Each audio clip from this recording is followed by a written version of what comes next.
Shalom, perkenalkan nama saya Adriana Ramblatiku, NIM 101-2022-0209,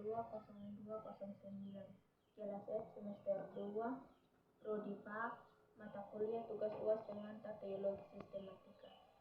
Baik, di sini saya akan menjelaskan tentang pengertian Alkitab, Allah, Kristus, Roh Kudus, manusia, gereja, dan akhir zaman, serta refleksi secara pribadi sebagai mahasiswa dan pemuda di gereja. Yang pertama, pengertian Alkitab. Alkitab adalah kitab suci agama Kristen yang dibaca dan ditafsirkan untuk menemukan kebenaran-kebenaran Allah bagi kehidupan manusia. Namun, Alkitab hadir pula dalam sejarah umat manusia, mulai dari penulisan, penyuntingan, dan penyebarluasan secara tertulis dalam buku suci.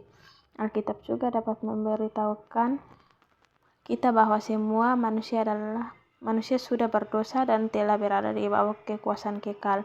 Filemon 3 ayat 23. Dan karena Allah adalah kudus, ia harus menghukum semua manusia yang sudah berdosa. Roma 6 ayat 23. Alkitab adalah kitab suci yang terdiri dari 27 buah kitab, dan Perjanjian Lama terdiri dari 36 buah kitab, sehingga total seluruh kitab Kristen adalah 66 kitab. Yang kedua, pengertian Allah. Allah adalah sang pencipta. Allah adalah sang pribadi yang maha kuasa. Dengan membahas karya Allah, Allah dalam kebijaksanaannya membuat keputusan untuk menciptakan alam semesta dan segala isinya termasuk manusia. Hal ini menunjukkan bahwa Allah penyelamat, Allah penebus dosa, Allah sang pemberi kehidupan, dan Allah penghibur. Yang ketiga, pengertian Kristus. Kristus adalah salah satu gelar yang diberikan kepada Yesus karena orang Kristen perdana percaya bahwa Yesus adalah Sang Juru Selamat atau Mesias yang dijanjikan sejak masa Perjanjian Lama, yaitu Kristus yang disebut Anak Allah, sehingga dalam kekristenan dikenal 3 nama dalam satu pribadi atau Tritunggal, yaitu Allah Bapa, Anak, dan Roh Kudus.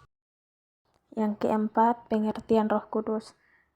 Roh Kudus adalah kekuatan ilahi, kualitas, dan pengaruh Yahweh atas alam semesta atau ciptaan-ciptaannya dalam kekristenan. Roh Kudus atau lengkapnya Allah Roh Kudus adalah pribadi ketiga dalam konsep Tritunggal. Yang kelima, pengertian manusia. Kitab suci mencatat bahwa manusia adalah makhluk yang diciptakan menurut gambar dan rupa Allah untuk menjadi Tuhan atas semua makhluk ciptaan lainnya di dunia. Kejadian 1 ayat 26-30. Manusia juga dilakukan sebagai integral dari bumi. Manusia diciptakan dari debu tanah sebagaimana dituliskan dalam kitab Perjanjian Lama, sehingga manusia disebut sebagai makhluk mulia. Yang keenam, pengertian gereja. Gereja adalah tempat di mana orang Kristen pada umumnya datang untuk bersekutu, memuji, dan memuliakan Tuhan.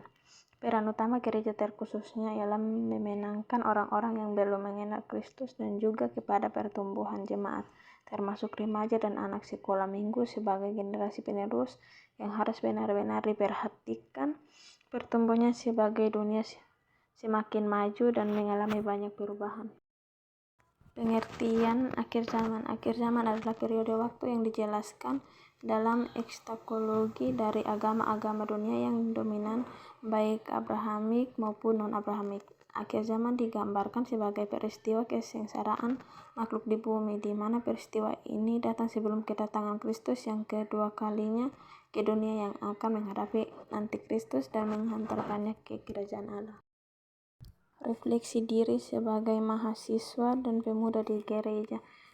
Tugas dan kewajiban mahasiswa adalah untuk mencapai akademik yang baik, pengembangan potensi diri, pengabdian kepada masyarakat, partisipasi aktif dalam kegiatan organisasi, menghormati aturan dan hukum, serta menjadi warga negara yang bertanggung jawab. Setelah itu, mahasiswa juga diharapkan memiliki kemampuan berpikir kritis, sikap toleransi, etika yang baik, dan politik di negara mereka. Sebagai generasi muda yang penuh energi dan ide, mahasiswa adalah mereka yang memiliki peran yang sangat penting dalam menghadapi tantangan dan perubahan zaman.